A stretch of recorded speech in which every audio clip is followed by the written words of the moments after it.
Hello guys, welcome back to our பிஜான் editor. அன்னைக்கு நாள் நெட்டு முடிஞ்சிருச்சுன்னு சொல்லி கேலரியில் உள்ள ஓல்டு வீடியோலாம் பார்த்துட்டு இருந்தேன். அப்போ எனக்கு இந்த புறாவோட வீடியோ பார்க்க முடிச்சுட்டு இந்த புறா மிஸ் பண்ணிட்டோம்னு சொல்லி ஃபீல் ஆயிருச்சு. இந்த புறா நமக்கு எதுக்கு காட்டுப்புறா மாதிரி தான் ஒரு வருஷத்துக்கு முன்னாடி வந்துருச்சு. நானும் ரொம்ப நாள் அதை காட்டுப்புறான்னு நினச்சிட்டு தான் வளர்த்துட்டு இருந்தேன்.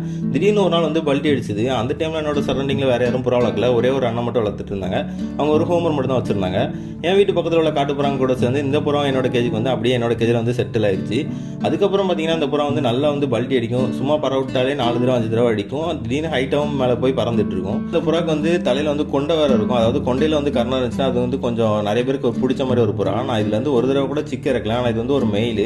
ஒரு 6 மாதம் இந்த புறா வந்து சும்மா தான் வச்சிருந்தேன். அப்போ எனக்கு இந்த புறாவோட குவாலிட்டி இதில் வந்து நம்ம சிக்க இறக்கணும் அந்த மாதிரி ஒரு ஐடியா இல்லை. நானும் இதாட்ட ஒரு ஃபீமேல் கிடச்சா தூக்கி போட்டலாம் தான் நினச்சிட்டே இருந்தேன்.